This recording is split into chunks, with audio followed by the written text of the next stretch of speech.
Are you ready? Are you set? Yes. Yes. Okay. I'm going to try and smile when I do this. Okay. Okay.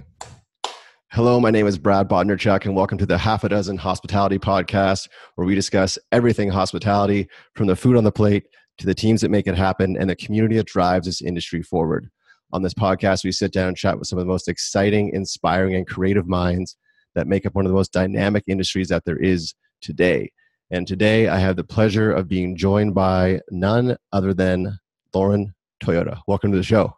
Hello. Thank you for having me, Brad. My absolute pleasure. And like I prompted you before I hit record, I will thank you numerous times. I know you're a very busy person, and I know it's Friday afternoon where you're at and you're trying to get out of town and enjoy the summer heat outside of the city. So we'll keep this succinct but super informative. How's that?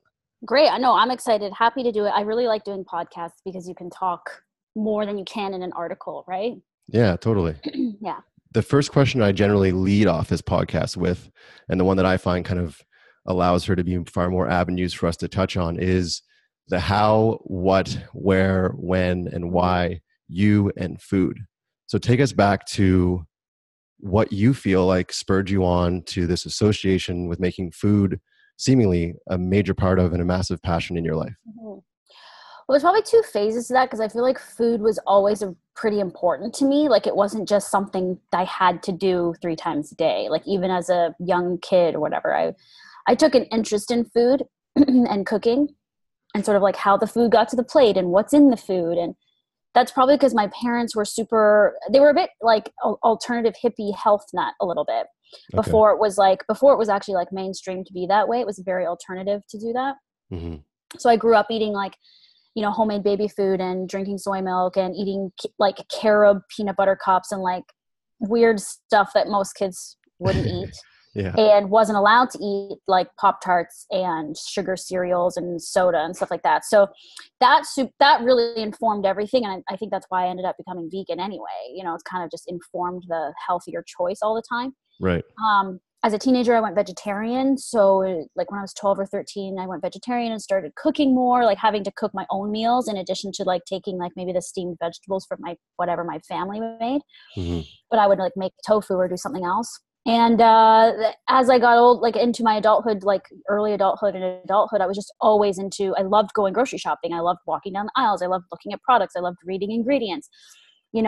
I never counted calories and was like super into like dieting or anything, but I was conscious of calorie intake, fat, sugar, salt, like in the information label. That was just something I was interested in. So, and then, eating, I loved eating. I wanted to eat whatever I wanted. I wanted to try things, but a lot of the time would feel very sick from it. And it took me a while to realize that was all the eggs and dairy and meat, like all the animal products. Yeah. So when I finally got too kind of sick and tired of feeling that way all the time, I had watched a documentary called Food Inc. And that just what set me on the path to like transitioning into eating a vegan diet. And it was in that transition that I think I got even more of a passion for cooking because it was so experimental and interesting to try to make things taste good, but with plants and rethinking how you think of vegetables. I grew up just eating steamed vegetables or stir-fried vegetables, and that's it. Right. No one's transforming vegetables, or like the way I make a cheese sauce out of potatoes and carrots. It's like, that wasn't something I started doing until I became vegan. And so it was the vegan choice that sort of informed a lot more of my creativity and got me very excited about trying to show people how to do these things. Cool. Very cool. And it's interesting how you spoke to in the past that you kind of naturally found yourself turning boxes over, looking at ingredients and being very curious about the macronutrients in foods, when I feel like you're kind of a bit of ahead of your time, perhaps, because now that seems to be the norm with most people, at least in this city in Vancouver. People are super concerned with what's in their food and how it's made and all those things. So it sounds to me like you kind of were ahead of the curve a bit. Would you think that was an accurate? I think that is an accurate statement. I think I was. I mean, as a teenager, like someone who's doing that, that's obviously unheard of. Most teenagers are eating cafeteria food and junk food and not being concerned at all with what they're eating. And I guess I got a little neurotic. I never dealt with serious like eating disorders or anything, but I became pretty obsessed and into exercise and being healthy. And Okay. my main motivation for that was because I didn't want chronic illness. I didn't want cancer. I didn't want to have a stroke or a heart attack the way family members had. Right. So I was pretty concerned about knowing that if food is what goes in the body, then food must be what causes all the illnesses. And Right. that was just more of an intuitive thing as opposed to like a heavily researched thing that I did. I was just like, if I don't feel good eating that, then it must not be good for me. Right. So just trying to listen to that and make those connections. Well, you seem like you Uh, were, sorry to interrupt, you seem like you were a very aware teenager, because I know for me, I was just doing that. I was eating like pizza from the cafeteria with yeah, gravy and fries. And if it gave my stomach an ache, I just thought maybe I ate too fast or something. It was just right. the byproduct of that. But so kudos to you for being so self-aware at such a young age. That's pretty awesome. Yeah, I mean, and that's why I am where I am now, I guess. And it's funny because even though I was an omnivore and eating what I thought was healthy or what I was told was healthy, right? Like lean animal protein or low fat dairy or whatever. I was like, I still feel sick. What Hmm. is this? But kind of being like, well, everyone must feel sick. This is how everyone feels. Like everyone gets stomach aches and has to like go to the bathroom right after they eat. And it's like, no, Right. they don't. Like that's Yeah. insane to live that way. Yeah. And it just took it. I think it took me just too long to kind of figure that out, and also just wanting to let go of, I think, what I was used to, because you really have to become a lot more conscious and then in your decisions and the changes you're making, and most people don't want to do that. Yeah. And I think you just finally hit a breaking point, or at least I did, Hmm. and it was just like, enough's enough. And in the back of my mind was the vegan thing all the time, like, you should probably go vegan, you should probably go vegan. I was always just Right. like, but cheese, like what everyone Yeah. says. And so now I've been through all of that. It's what I encounter everyone saying now. Right. Going back to something, if we can, for a second, that you Yeah. mentioned that for me, in my mind, stuck out that perhaps it was a tipping point for you was watching the documentary Food Inc., which I've seen as well. And I'm sure millions of people have watched it. It has Mhm. spurred them on to make different life choices. The question I have for you in regards to Food Inc. or other, or like Cowspiracy or other documentaries like that, do you find yourself now more so than then, and perhaps then as well, but do you find yourself not necessarily taking that for the gospel? And what I mean is, when I Mhm. watch those things, I find they're so one-sided, where it kind Mhm. of, it motivates me to dig a little deeper. Like, hey, who's behind it? Who directed it? Who produced it? Who funded it? And those things.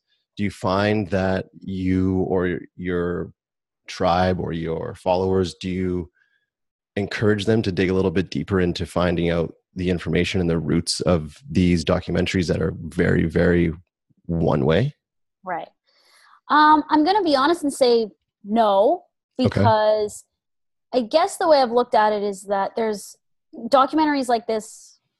Well, maybe I'm wrong, but like, because it's not really the way you like do an essay, Right. one-sided. However, it's kind of the point of these documentaries to Hmm. be one-sided and fight for this side of the argument. And so I have done digging and reading on in terms of why the vegan diet is healthier for the body Right. for the most part, and reverses and reduces preventatively chronic illness and stuff like that, and reverses, type 2 diabetes. I've read all that stuff. Have I gone deep, deep, deep into like the other side? No, I don't Right. know, because I just know in my heart of hearts, like in my body, like in my cells, in my intuition, like of course it's like how I feel better. So Right. it's just like the proof is in my own experience. So Right. I don't do a lot of that type of content either, where I'm like really giving all the resources and links and articles and scientific research articles like on my channel. And I don't, Hmm. because it's all out there. It's all for the taking. You can go find it. I mean, I'd like to think people are savvy enough that they'll just go Google something and figure it Definitely. out. Definitely. So I don't like, you know, get too into that. I Right. just give you the examples with recipes and food and how you can incorporate it into your life. But I don't know. I like those documentaries. Like, I get that they're one-sided and maybe sensationalized, but to me, I would kind of take it at face value, where I'm like, these are doctors, these are scientists, they're showing the blood, they're showing how the blood, becomes stagnant from saturated animal fat. Like, Hmm. I don't need to know anything else. Yeah. We know that's a thing. We know, heart disease is like very high, and Yeah. it's because everyone's eating beef. It's like, I think you just kind of forced onto me a paradigm shift, because generally I do that with these documentaries. I feel like they are so sensationalized and they are so one sided that I kind of like I kind of just say like, really, like, how is this possible? How can it be? Like, dig a little deeper. But I think the point you made, maybe you didn't realize that you made it, but how I interpret it was, you saw this documentary, you had this information, and then you allowed for your body to be the testing ground for that to see if it worked. I think that Yeah. for everyone that's listening and viewing, and anyone that follows Lauren or myself, whether it's the Whole30 diet, whether it's plant-based, whether it's vegan, whether it's omnivore, try it and see how your body feels. Would you agree? Yes, and this is what I promote because, of course, vegan worked for me. Vegan works for many people I know. I'm trying to get people to eat more plant-based because I do believe it's probably better than anything. Right. However, I've had conversations with people on keto diet and I'm blown away. They're like, oh, I'm off my such and such meds. I'm off my thyroid. I'm like, I'm very skeptical and I think you're going to have long-term issues. Like I Right. say this. However, you're on your own journey. I don't know. Yeah. Everyone's trying to figure it out Yeah. and you can't be too narrow-minded and pushy. Like, it's just not how I am. And I'm glad, well, I'm thanks for bringing that up because I think I do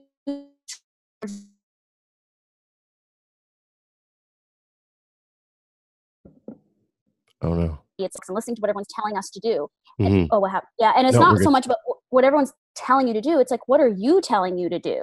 Like, Totally. listen to you, and your body will give you signs and give you signals and symptoms and things, until you recalibrate and adjust. So Hmm. I'm all about tuning into that, like who you are, what you're trying to tell yourself, Right. and just ignore everybody else. And this applies to everything, not just diet.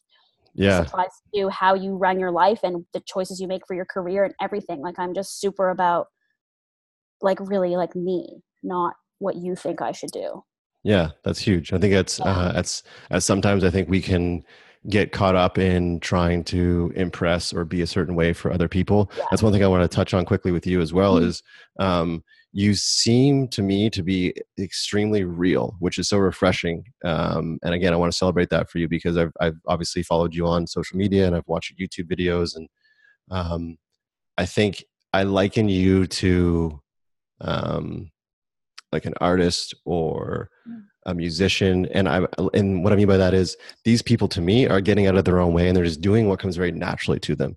And I Yeah. feel like for me, this podcast is kind of proving to be that for me a bit. Like, I'm just putting it out there and I'm not really too concerned about what people think. Obviously I want for people to accept it and like it, but at the end of the day, I'm doing this for me and I'm Yeah. hoping people can benefit from it. So where does that come from with you, that kind of, if I can call it just a confidence, where you seemingly are just Lauren being Lauren? Hmm.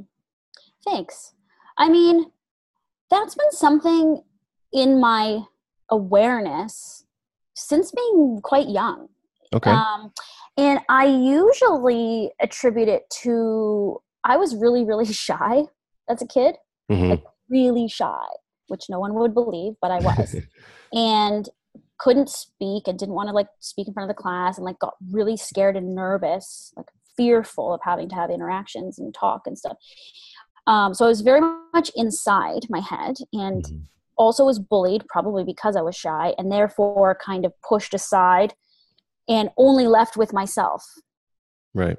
So I think that's a result of that. I think it's just in order to survive and find some kind of sense or peace in it all, I just had to like converse with myself, tap into myself, Yeah. listen to myself, which that, and I call it, in this sort of spiritual new age community, it's called your higher self, which Hmm. I use that term. But I think I was tapping into that at a pretty early age, just um, as a result of what was happening to me being bullied So and stuff cool. like that.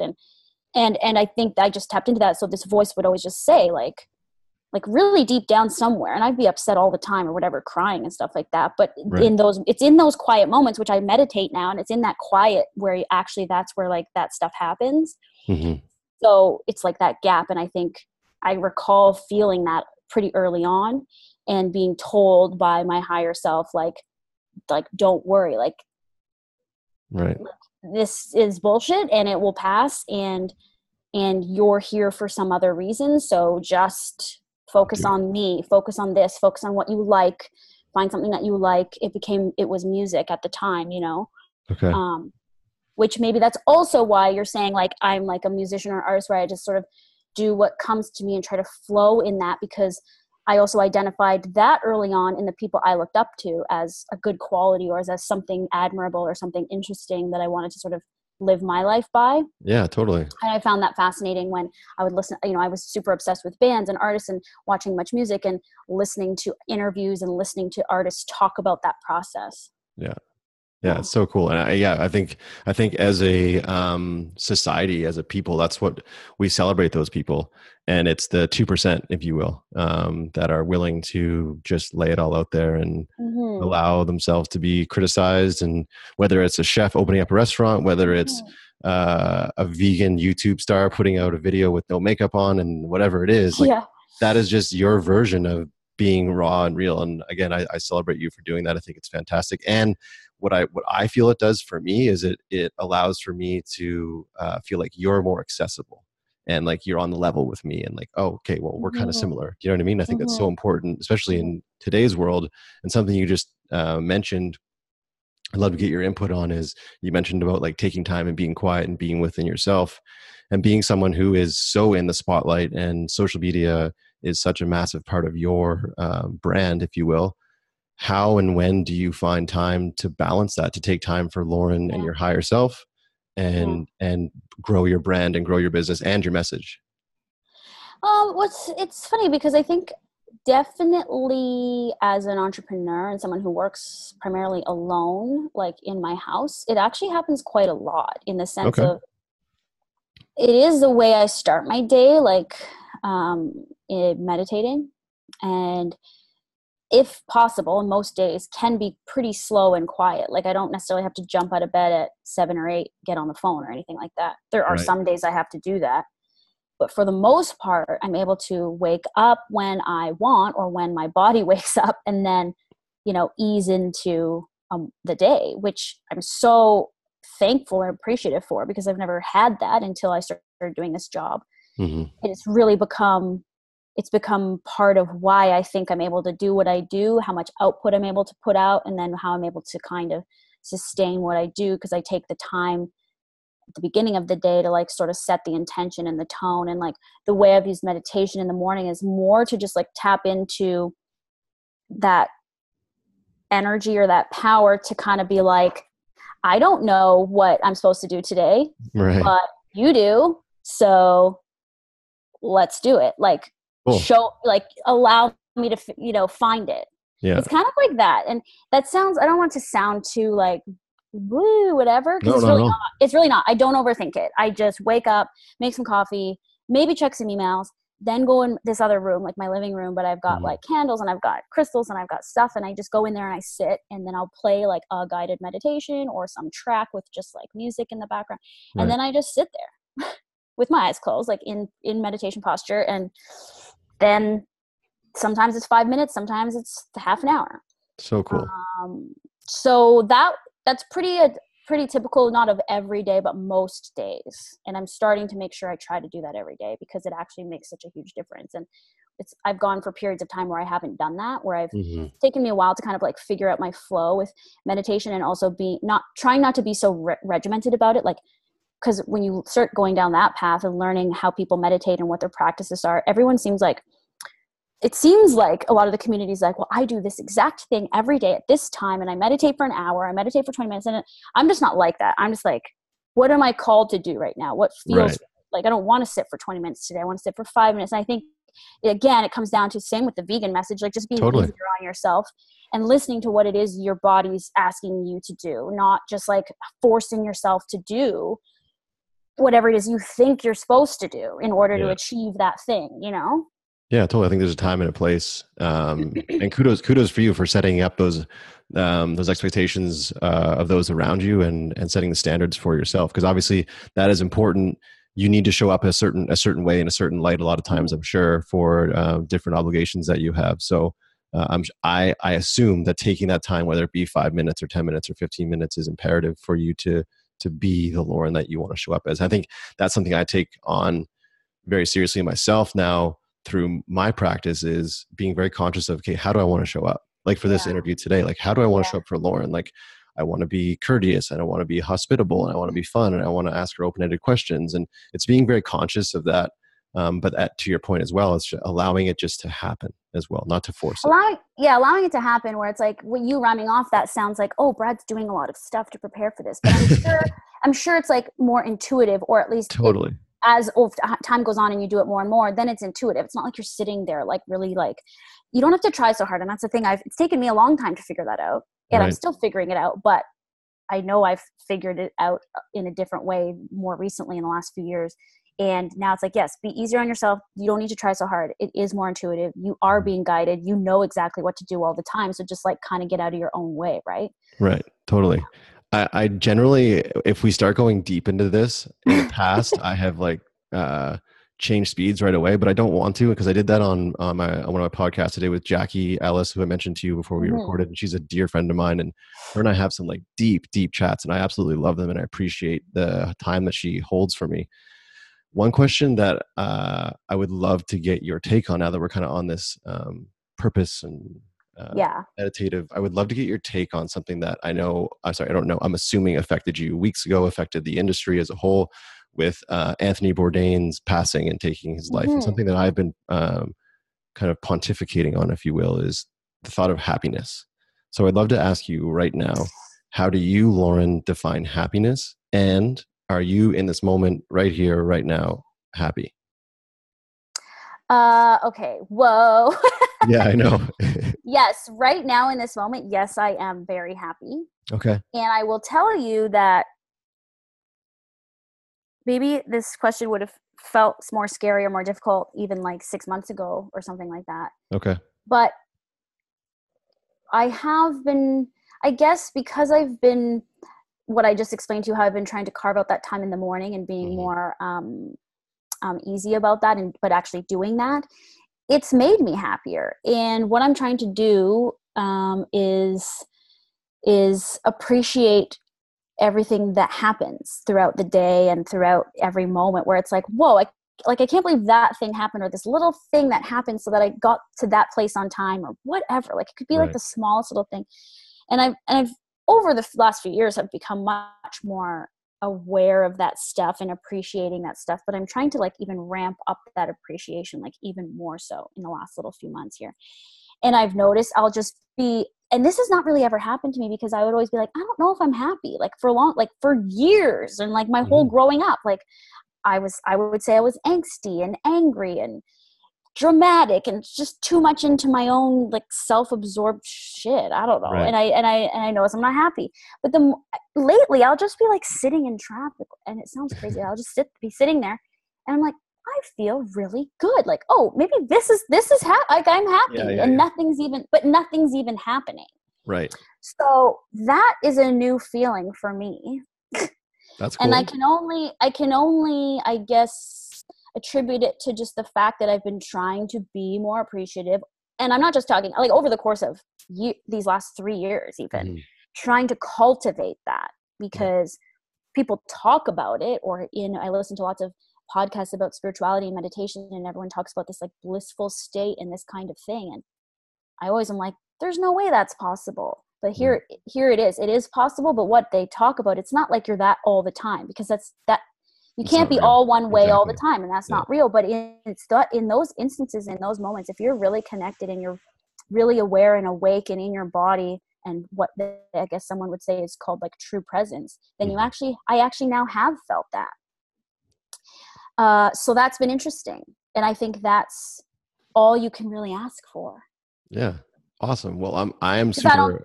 I don't think it's a long-term thing. Like one day I'll be really happy. It's like, no, it's just like, can I just do it now? Can I do it now? What about now? What about now? It's like a second by second evolving thing. Totally. So you can, and I've always had a hard time understanding presence. I'm starting to understand it more though. Yeah, exactly. Yeah. Presence is huge. It's huge. And like you said, in today's world where there are so many distractions and there are so many different things to compare ourselves to day in and day out, it can be challenging to be present and to remain happy. So I appreciate you sharing that. Before we wrap up, and I know your time is tight, so I want to keep this pretty succinct. That's I good. have We for got like you. 20 minutes still, right? Okay, cool. Yeah. But I do have for you. It's called the Half a Dozen Hospitality Podcast. So I Ah. have for you the half a dozen have tos. Okay. So, what are Lauren's 1 to 6? So, you can choose 1 to 6 of your have to. So, share with the listeners and the viewers 1 to 6 things that you have done, whether it's a meditation practice you've done, a trip you've taken, a meal you've had, a concert you've been to, whatever. It doesn't have to be food related. What is one Uh, to six of your have tos? Meaning like I have to have these things? No, like you've done Like it I'm a and you want for sustainer? others to experience it. Oh, okay. Gotcha. Uh, okay. Well, you have to meditate. Okay. Meditation. I mean, it really has changed like everything for me. It's like the base thing of my whole life now. Okay. Only going further. I'm going further down that way, and I know that it's for my benefit, and I think everybody should be open to trying it because it shouldn't be scary and intimidating. It's kind of just like coming back to who you actually are. Like if you're at all curious about who you really are, you kind of have to do this work, Right. you know? Hmm. Um, Also, what else have I done that's been cool? Okay, well, one thing that I actually am so proud that I actually did because it was scary. I went to Hawaii. I was on the North Shore of Oahu. Okay. And I don't know if anyone's seen these pictures. You can Instagram. It's called Stairway to Heaven. I've Like heard of it. it's like a hike up like the side of like a crazy mountain. Okay. I don't even know if you can access it anymore because they talk about how it's like closed off and it's illegal to climb and all this stuff. It's not climbing. It's like ladders pretty much like nailed to the side of the cliff. It's Okay. the craziest thing I've ever done in terms of the length of time it took, how intense the actual walking, hiking, climbing was. And then the view, like you're literally on top of the world looking out at the edge of the world. You're in Hawaii, right? So that's a really cool experience. So I mean, maybe you can't get to Stairway to Heaven, but if you can do some epic like hike, Hmm. I think it's an interesting challenge. I really like hiking. I want to do more of that. Cool.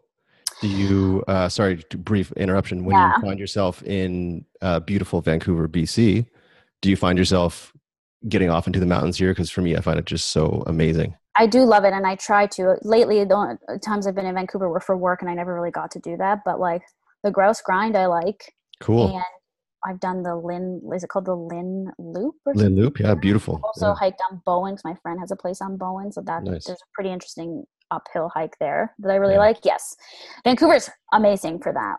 Cool. Sorry, I interrupted your flow. That's So you're, fine. I feel like this is gonna be hard to think of no, that's cool. You know what? Most people six. give me one, then they have like a flop sweat, and they're like, "Who's a bear?" So I jump in. I'm like, you know what? Good, we can stop there.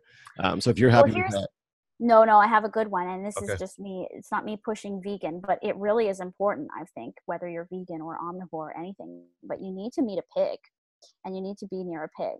Oh wow. You need to like look at a pig and pet a pig and talk to a pig and like feel a pig and like just understand the pig as what it is, like an animal, like So a cool. living being that is a pig that has very much emotion. I feel like when I'm around it. So I think that's an important thing to do and Cool. go from there, see how that affects you. Cool. I like that. Meet a pig. That's Or a cool. cow, don't look at it as meat, but look at it as an animal. Very cool. I like that. Yeah. If you're good with that, I'm happy with that. Those were Okay, I quality. like Those were those. Yeah. quality.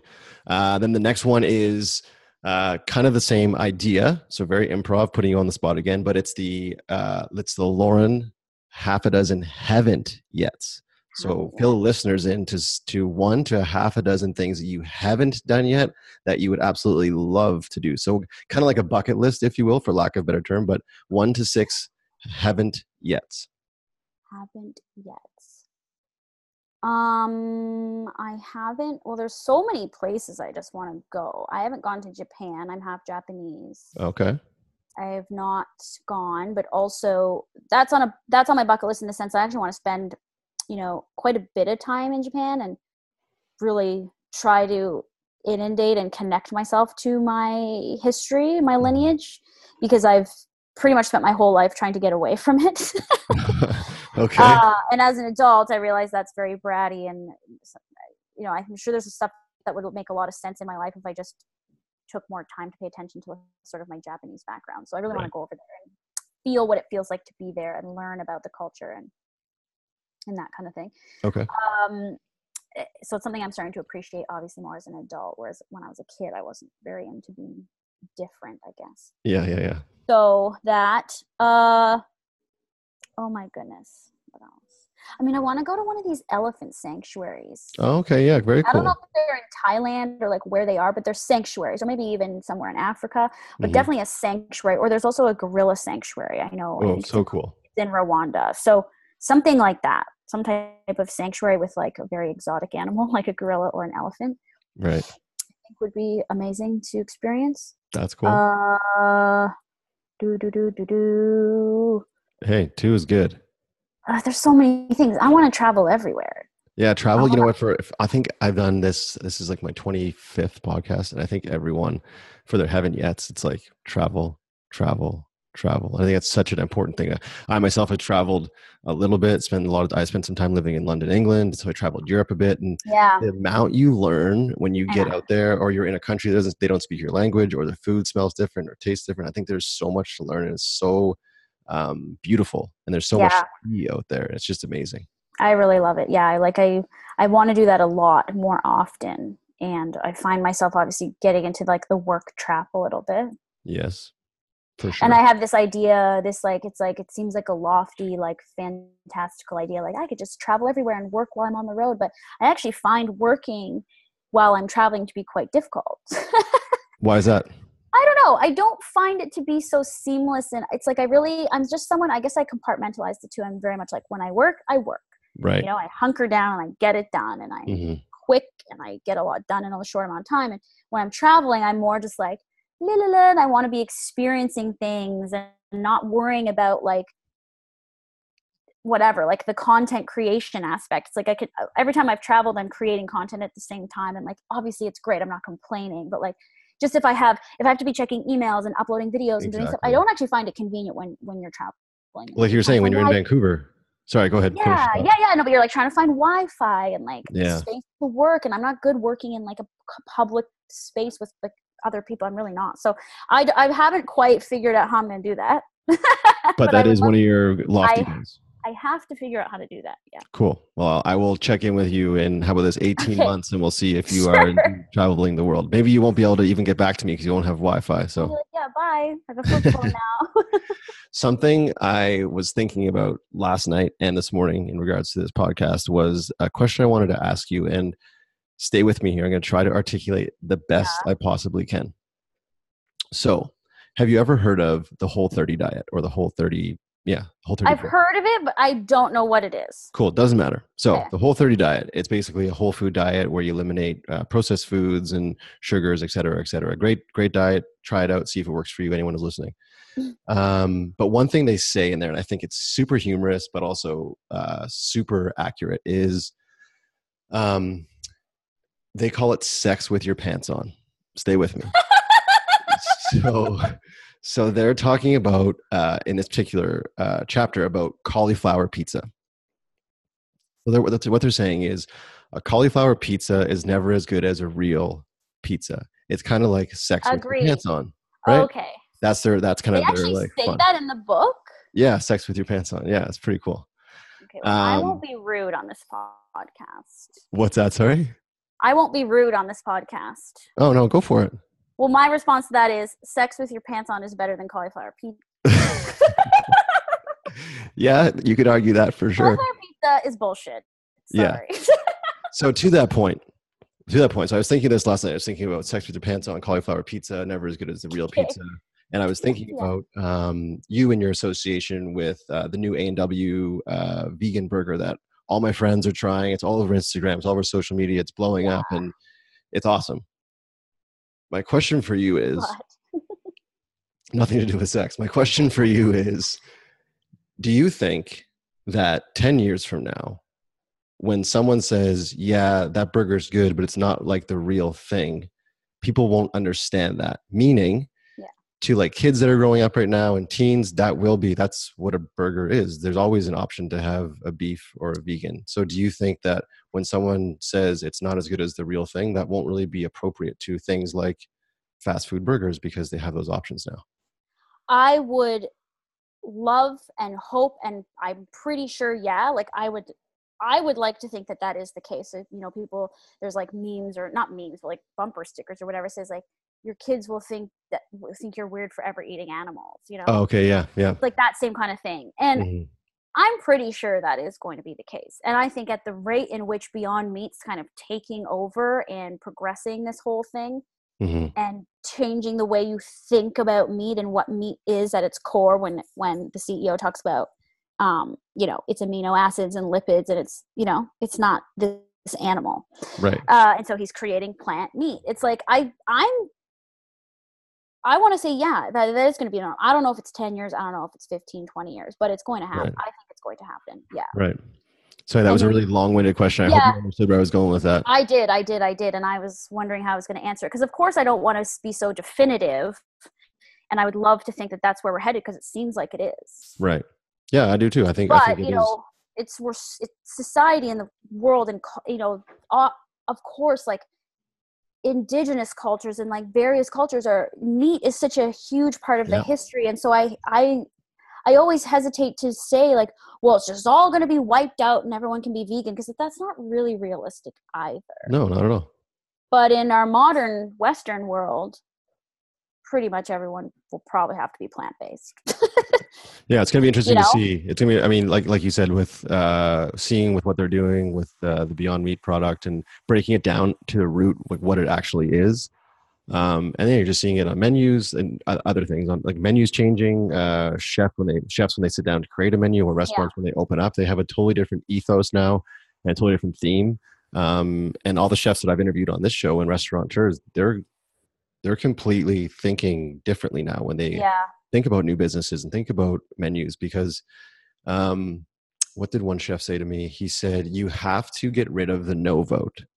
So if you and I are going out with my Yeah. partner and your friends, and I'm an omnivore, my partner is an omnivore, you're a vegan, and your friend's an omnivore, say hypothetically, and we pick Joe's cafe to go to, Hmm. and we look at the menu and there's nothing there for Lauren. Well, guess what? We're not going You're there. not going there. Exactly. The CEO of Starbucks said, right? Like, you go eat where the vegans want to go. So make sure Hmm. you've got options, or something like that. Like, you're losing a huge chunk of business if you don't have options. Totally. So I think that in its essence Yeah. shows a massive shift in the industry, that very beneficial for animal welfare, but as Yeah. well as for overall health as well, and giving people more options. I think more options is never a bad thing.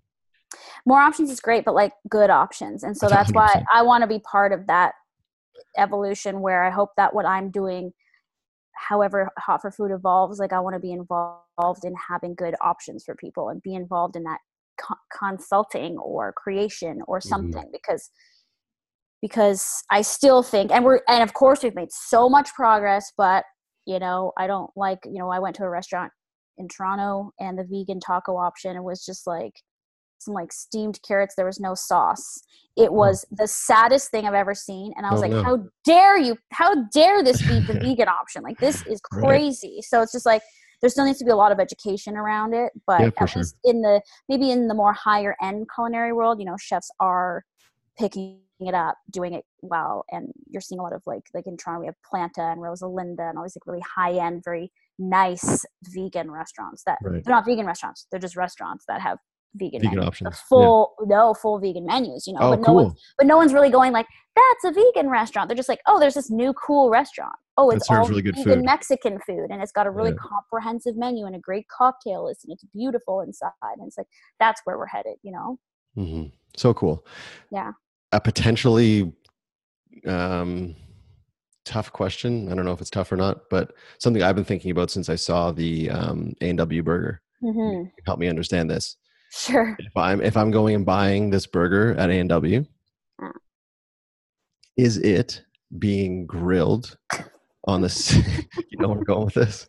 yeah. Is it being grilled on the same So grill as controversial. I'm just like completely asking So asking here's for a what friend. Yeah. So on the website, it does say they're being cooked on the same grill. The night that we did the launch in Toronto, they weren't making beef burgers at all. They were just making Right. Beyond burgers. So, the grills were clean. A&W, I don't know that this is just me saying this anecdotally. I don't know. Yeah. A&W has to say that online. They can't lie. But Right. what I would presume is happening in most locations, and I'm sure they can't be 100% sure that this is going to happen everywhere at every single franchise. Totally. But for the most part, I'm sure there's some education, and I'm sure that they're being grilled on like the other side. Like there's this side and there's this side. Right. You cooked a beef burger here, you scrape it off, it's hot as hell, it's Yeah. burning off any residue of meat or whatever, Yeah. and then you're putting a Beyond Meat burger on it. Yeah. Why do vegans, not everyone, but why are there these people that have to vilify what's happening Yeah. and ruin it forever? Like, this is not the thing that ruins this. Like, come on. We're making Yeah. such a huge step forward, and you're going to Nitpicking. boycott A&W because they're going to grill them on the same grill. Like, you have Yeah. to. French Yeah. fries are grilled in the same fryer as fried chicken at restaurant. I eat French fries all over the damn place. And, it's interesting because servers are always like, it's in the same fryer. And I go, yeah, I don't care because that oil will kill you. There's nothing going on my French fries. Yeah, It's exactly. not going on the food. Like, Yeah. people don't understand. It just drives me crazy. So, I can see that was a bit of a hot button one for you. I well, apologize. because there's so much, I will say, the response around the A&W Beyond Meat Burger has been overly positive. Oh, I hell think yeah. we're all, I think as a community, and I'm sure the agency and the brand and everything, we're a little bit, I know Beyond Meat doesn't care because they do what they need to do. And I Yeah, love them for just their unapologetic ways because they're doing everything right. exactly. So I'm fully on board with them, and we align. We have the same ethos or whatever. But like, I'm sure there was a lot of like, oh God, like what are the vegans gonna say? And when I posted about it, it's the most popular thing I've ever posted. All the comments are positive, except for Right. just like a few people kind of being like, well, I'm not going because it's on the same grill, or I'm Yeah. not going because they won't give me vegan mayonnaise. And it's like, Yeah. steps, people, like steps.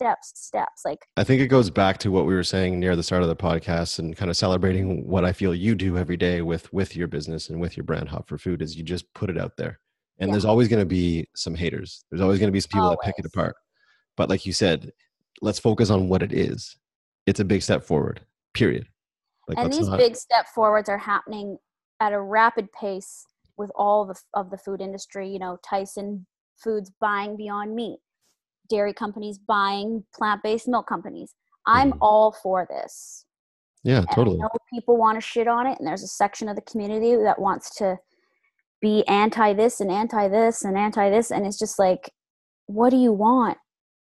Like, Well, you okay. want the world to go vegan? What's happening? Like, we're going there. Well, and to your point as well that you made earlier about the whole happiness thing is like happiness all the time is not achievable and perfect. My dad always says there's a big lineup for perfect. It just doesn't exist, right? So, Yeah, so like you said, let's celebrate what we have and let's not spend energy worrying about the minutia that really doesn't impact us on the whole. But there is always going to be that yeah. population that challenges that, and that's just the world we live in. Which is And that's hey, where we're living, and that's okay. I just don't like to live in, and like you said, I don't like to channel my energy into the thing that's 100%. unproductive and counterintuitive, counterproductive. It's like, I want to channel my energy into the positive because then it makes me feel good, and it makes Yeah, you feel good. It makes everyone feel good, and it's like that just to me creates more of that. So that's just the space I live in. cool. I like that. I think that's probably a good spot to wrap it up. Yeah. Um, I wanted to take a moment before I do let you go to say thank you again for being so humble, so accessible, and so kind to me and my project. It went from a simple direct message on Instagram, and it was just a wish and a prayer, and you got back to me, and here we are. So thank you so much for facilitating that. I will somehow, some way pay that forward. And I also want to celebrate you, as I said, for doing what you do, for being unapologetic, and for putting yourself out there and flying the flag of something you feel so passionate about. We need people like you and your tribe to really make the needle move in this world. So thank you so much for doing what you do. And again, thank you for making time for me and this podcast today. Oh, you are so welcome. Thank you for being so well spoken and gracious, and I appreciate you having me on and getting to talk with you. So thank you. Yeah, no, again, my pleasure. I will let you go shortly, but before I let you go, how can people reach out, help, and Mhm. support you and your brand? Where can they find you? How can they help out? Well, Hot for Food is Instagram and Twitter, hotforfoodblog.com. You can just put Hot for Food into YouTube. I post every Wednesday new recipe videos. And then by way of that, I've got my personal stuff all under Lauren Toyota. So I have another channel with vlogs and what I ate in a days and travel. And I'm always posting on the internet. So if you need some Awesome. entertainment, I am there. Awesome. Yeah, guys, if you don't follow Lauren already, please do give her a follow and also her Hot for Food blog, which is fantastic. It's been an absolute pleasure again Oh, for me. It's been eye opening getting thank to you. learn more about you and kind of why and how you are where you're at today. So thank you again for the 18th time for your time. I'm going to let you now go hop into Oh, wait, go. Oh, Yeah. I forgot. I'm so terrible. I forgot to plug my cookbook. Oh, yeah. Gosh, we didn't even spend time on the cookbook. We should I'm do like sure part it's no, two. no. You'll put it in the notes, but just check. I Yes. have a cookbook. It's really cool. It's a bestseller. Go check it out. And the title of the cookbook is? Vegan Comfort Classics: 101 Recipes to Feed Your Face. I love it. Feed your face with quality food and quality information like this podcast. Thank you again, Yes. Lauren, so much. Thank you guys for tuning in and listening every week. We really appreciate it. Until next time, guys, be good and do good. We did it. Amazing. Thank you, Brad. Thank you so much. I That really, was great. yeah. Yeah, I love it. Okay, cool. Thank you so much for being so open, like I said. And I know you're super busy and super popular, and this means the absolute world. No, you are, but No, you you're are. a great guy. I looked at your thing. I saw what you were doing. I was like, for sure, we're doing this. Like, it's fun. I Okay, love it. cool. Happy And to help. maybe we'll do round two someday.